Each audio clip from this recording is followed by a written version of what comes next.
అయ్యో మీరు అంత చేతిలో లేని వాళ్ళు చాలా మంది ఎందుకు ఎగ్జాక్ట్లీ. సో మీకు ఆ ఆపర్చునిటీ దొరికింది అని అంటే నా దగ్గర కూడా జోబులో రూపాయి లేదు. ఇప్పుడు నేను ఒక ఆల్బమ్ చేయాలంటే ఆల్మోస్ట్ లాస్ట్ టైం బేబీ అయిన సాంగ్కి 58 lakhs పెట్టినాము. It was utter flop. మళ్ళీ ఇప్పుడు చేయబోయే ఆల్బమ్కి కూడా ఆల్మోస్ట్ 30 to 35 lakhs అవుతుంది. దుబాయ్లో పర్మిషన్ తీసుకోవాలన్నా, ల్యాంబోర్గిని రెంట్ తీసుకోవాలన్నా, అక్కడ లొకేషన్స్, ఇక్కడ నుంచి కాస్ట్యూమ్స్, ఎవరైతే మోడల్ వస్తారో వాళ్ళ మేకప్ మ్యాన్, హెయిర్ డ్రెస్సర్, మళ్ళీ నా హెయిర్ డ్రెస్సర్, నా మేకప్ మ్యాన్, సో వీళ్ళందరినీ ట్రావెల్ చేసి అక్కడ హోటల్లో అకామిడేట్ చేసి 4 days షూట్ చేసి దుబాయ్లో పర్మిషన్స్ దొరకడం కష్టం. ఇక కొంచెం సర్కిల్ ఉంది కాబట్టి మనకి ఏదో పాసిబుల్ అవుతుంది. పర్మిషన్స్ తీసుకొని అండ్ ఎడారి రోడ్ పర్మిషన్ ఇవన్నీ ఒక ఎదుటి వాళ్ళకి చూస్తే టార్చర్ నాకు ఫన్ అనిపిస్తుంది. సో నాది ఇప్పుడు ఇదంతా చేయడం నా దగ్గర కూడా రూపాయి లేదు. నేను అసలు మంచి అంటే నాకు సేవింగ్స్ అలవాటు లేదండి. నాకేందంటే ఇన్వెస్ట్మెంట్స్ అలవాటు. అసలు సేవింగ్స్ అసలు చేసుకోను, నెత్తి మీద అప్పేసుకుంటా, నెలకు కడతా ఉంటా. సేవింగ్స్ మన వల్ల ఓకే. సో నా దగ్గర కూడా రూపాయి లేదు, చాలా మంది దగ్గరే కాదు. నేనేమంటా అంటే ఆకలి ఉన్నవాడికి ప్లేట్లో ఫుడ్ ఎలా తెచ్చుకుంటాడో అవకాశం పైకి రావాలన్న వాడికి, ప్రూవ్ చేసుకోవాలన్న వాడికి కూడా సోషల్ ప్లాట్ఫామ్ అంతే అండగా నిలబడుతున్నది actually. So lot of competitions are going on. ఎన్ని మ్యూజికల్ షోస్ జరుగుతున్నాయి. యూట్యూబ్ అనే ఒక ప్లాట్ఫామ్ ఉన్నది, ఇన్స్టాగ్రామ్ అనే ఒక ప్లాట్ఫామ్ ఉన్నది. మీరు చూస్తుంటారు రీల్స్లో so many people are singing and వాళ్ళకి లైక్స్ అవి యూనో ఇది కూడా చాలా ఎక్కువ వైరల్ అవుతూ ఉంటాయి. అలాంటి వాటిని వాళ్ళ సోషల్ ప్లాట్ఫామ్స్ని యూజ్ చేసుకోవాలనేది అని నా ఇంటెన్షన్. నాకు తెలిసి సోషల్ ప్లాట్ఫామ్ అంతా ఇప్పుడున్న అప్కమింగ్ వాళ్ళకైతే గ్రేట్ ఆపర్చునిటీ ఇంకేం లేదండి. ఒకవేళ ఒక సంగీత దర్శకుడు ఇచ్చినా ఇవ్వకపోయినా 100 మంది సింగర్లు ఉంటారండి. 100 మంది సింగర్లో ఏ ఒక్క సింగర్ 2 సింగర్స్ లైమ్ లైట్లోకి రావడం జరుగుతూ ఉంటుంది. సో ఆ 100 మందే లేరు కదా ఇప్పుడు, చాలా వేల మంది సింగర్స్ ఉన్నారు. సో వాళ్ళందరికీ కూడా I mean social platform is there and social platform you can utilize it as an you know మీ టాలెంట్ని మీరు బయట పెట్టి you can showcase your talent over there. అంటే మీకు చాలా స్టేజ్ షోస్ అలాగే అబ్రాడ్లో చేసే షోస్ చాలా ఆపర్చునిటీస్ వచ్చాయి, కానీ మీరు ఏది టేకప్ చేయలేదని చెప్పని విన్నాను. నిజమా అండి? పెద్దగా మీరు ఇంట్రెస్ట్ చూపించలేదు అని. అక్కడికి కీరవాణి గారితో, మనీష్ శర్మ గారితో మొన్న రీసెంట్గా వెళ్ళి వచ్చాను. 2 months బ్యాక్ మనీష్ శర్మ గారు వెంబడి.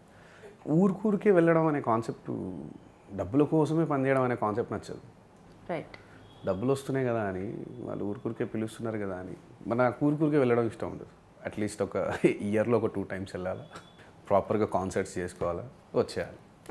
చాలామందికి ఏమైపోయిందంటే ఎందుకు మనీ లూజ్ చేసుకోవడం. నేను ఒకసారి మనీష్ శర్మ గారికి చెప్పాను. మనీష్ శర్మ గారి దగ్గర నేను ఒక షోలో పార్టిసిపేట్ చేయాలనుకుంటున్నా సార్, ఇట్లా ఒక రియాలిటీ షోలో. అదేది అంటే మనీష్ శర్మ గారు తిట్టారు నన్ను. అరే ఏదో నువ్వు పిచ్చోడవారా, నేను అవకాశం ఇచ్చి నిన్ను ప్లేబ్యాక్ సింగర్గా నేను రికగ్నైజ్ చేశా. Again you want to go back step. Reality షోస్లో ఎవరు పార్టిసిపేట్ చేస్తారు?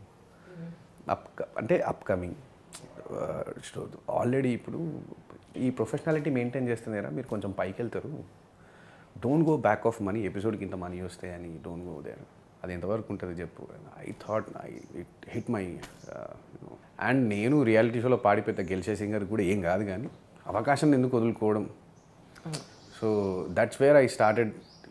Always it's not money. See as a professional singer. ఇప్పుడు ఆ రోజు సార్ వేరే సింగర్స్ని కూడా తీసి వాళ్ళ గురించి చెప్పడం జరిగింది. కార్తిక్ గారు అండ్ వీళ్ళందరూ వాళ్ళు ఎలా పైకి వచ్చారనుకుంటున్నారా, మీ సూపర్ సీనియర్ జనరేషన్ అది. అసలు వాళ్ళు ఎప్పుడైనా చూస్తావా, నువ్వు కార్తిక్ గారు కాన్సర్ట్ ఏదైనా అయిందంటే చూడడానికి వెళ్తావు. నువ్వు ఎందుకు వెళ్తావంటే కార్తిక్కి ఎక్కువ కనబడాడు కాబట్టి, కాన్సర్ట్స్లో ఎక్కువ టీవీ షోస్లో కనబడాడు కాబట్టి లైవ్ వెళ్ళి ఎంజాయ్ చేస్తాను.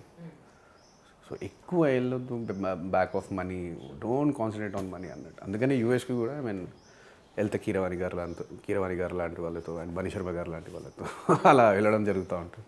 అంటే మీ లైఫ్లో ఎప్పుడైనా ఒక డల్గా ఫీల్ అయిన సందర్భం, లేకపోతే ఒక బాధలో ఉన్న సందర్భాన్ని జనరల్గా మీ ఫ్రెండ్స్తో ఎవరితో షేర్ చేసుకుంటారంటే? అసలు లైఫ్లో నేను అలాంటి మూమెంటే ఫీల్ అవ్వలేదండి.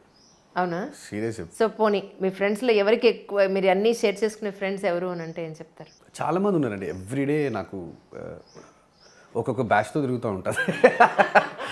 సో మీకు చాలా మంది ఫ్రెండ్స్ ఉన్నారు. ఎవ్రీడే ఒక్కొక్కరు 200 మంది ఫ్రెండ్స్ ఉన్నారు. Oh my God. ఓకే.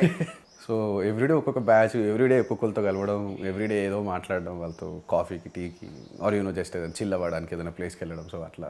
ఇప్పుడు జనరల్గా చాలామంది అమ్మాయిలు అడిగే ప్రశ్న నేను ఇప్పుడు మిమ్మల్ని అడుగుతా. ఓకే అండి. You are most eligible bachelor. So ఎలాంటి అమ్మాయి కావాలని అనుకుంటున్నారు అంటే ఏం చెప్తారు? ఫస్ట్ వృత్తిని పెళ్లి చేసుకుందాం అనుకుంటున్నా, తర్వాత అమ్మాయి. ఎవరిని? మీ వృత్తిని ఎప్పుడో చేసుకున్నారు కదా. ఇప్పుడే అసలు మొన్న నాటు సాంగ్ పడింది, కన్నడలో 4 లాంగ్వేజ్లో పాడడం జరిగింది. మళ్ళీ ఇప్పుడు ఈ సర్ప్రైజ్ గోల్డెన్ గ్లోబ్, కీరవాణి గారు దయ అదంతా. అండ్ ఇప్పుడు అసలు ప్రస్తుతానికి అసలు థాటే లేదు.